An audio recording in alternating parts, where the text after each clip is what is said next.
All right, we've got 3 in here. 2 of them are 18-liter litter mates we'll talk about. One's the calico on the middle of the screen, and the other one's the black-headed one in the corner there. Those would be Good Company Silver Linings.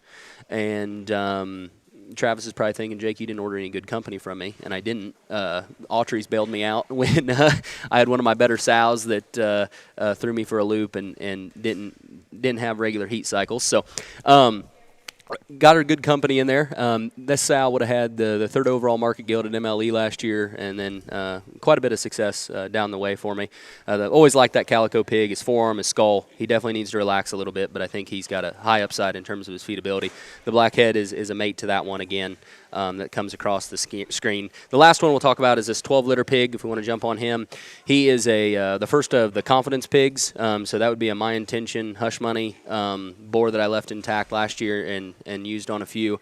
The sow would be a Never Too Late, the King, Secret Society, Dirty Secrets Aunt that I would have picked up from Lackey. And this sow in her first litter last year had a tremendous litter. I think there was 4 or 5 pigs that won the Champion Guild at the Fall Classic there in Duncan. Class winner at the Indiana State Fair, and then Utterbacks picked that pig up in the transfer portal and reserve division at the stock show. 5th overall Kent County, champion breeding guild Pickaway County in Ohio. So I think there's a couple others, but just a real deep feed and litter, and then that Never Too Late sow always does a nice job. Yeah, to start off, we'll talk about being this 12-liter pigs on the whip here. That litter last year was awesome, and I know I tried to buy the pig that won his class there at State Fair, and then we did pick him up for stock show for Utterbacks, and this pig has a lot of My Intention features in terms of proportion, shape, muscularity, and I think that hog's going to feed tremendously good. His setup front's good. He's flexible behind and not maxed out right now, which I think is important because that pig you can push on, you can gun on him, and I think going to stay true in terms of squareness off both ends, and a hog that's always going to be very, very stout featured, and I think a very, very good feeding kind of a pig.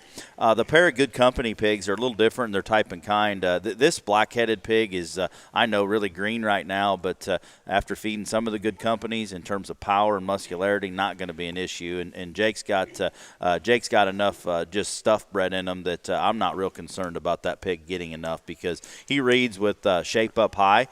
He is one that looks like you can push on him.